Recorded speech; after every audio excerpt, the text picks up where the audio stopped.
When you first start running, it can really suck, like really suck.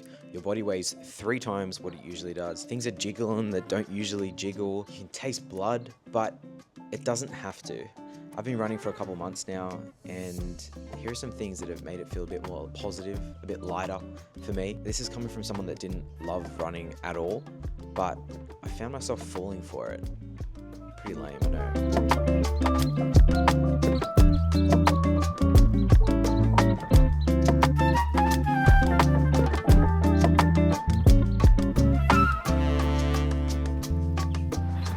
About halfway, and here's where I feel like using the first tip, which is a no-brainer, to put music in. You just blast the music so loud that you can't feel any pain or hear your wife next to you. That was a bad joke. Oh, don't shut up.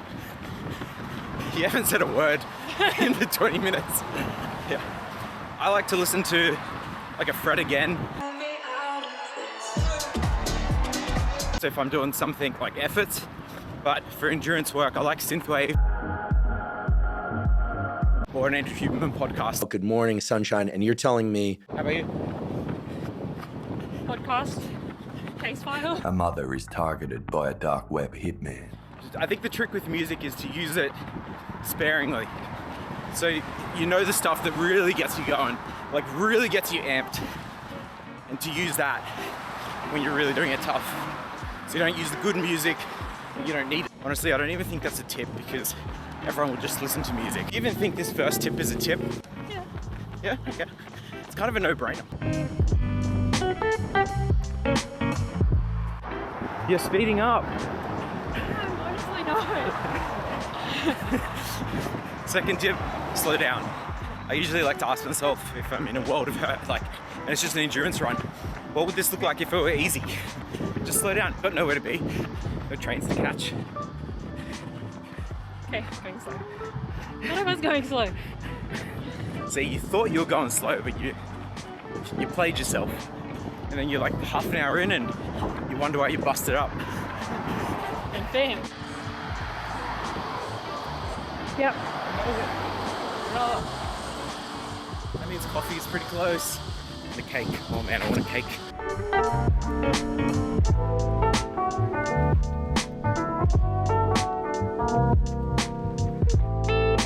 The third tip is to get a pair of running shoes that you're absolutely pumped about and that are comfy and you're happy running in. It sounds so lame because usually I'm not about the gear. I'm just like, enjoy the activity, enjoy the process, but I found a pair of running shoes that I'm just so happy to run in. And it's just the Hoka Clifton 9s. It doesn't actually matter what it is.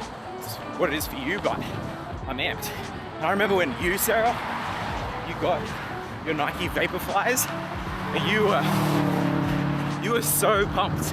And you came back from your runs and you're like, I put in no extra effort and I was 10 seconds per kilometer faster. yep. Got anything to say about that? It's all in your head. It's all a psychological thing. Maybe. Maybe. I definitely felt less puffed. But that's okay. It's okay for it to be a psychological motivator. When you were playing that record, what were you thinking?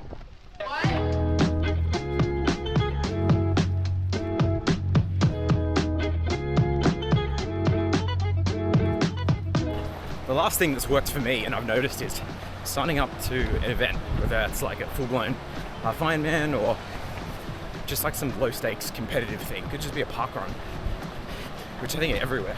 It could just be my personality, but this is motivation that's just magically appeared.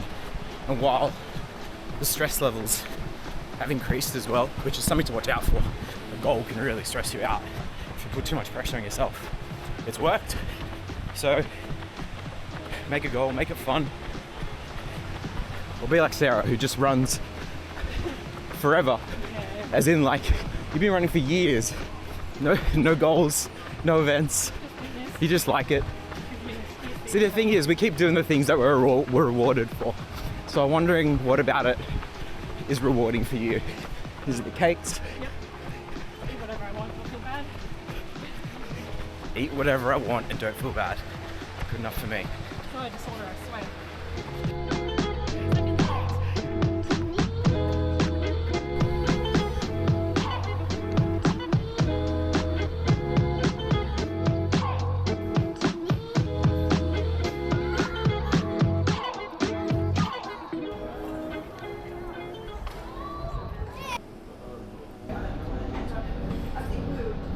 Thanks for watching.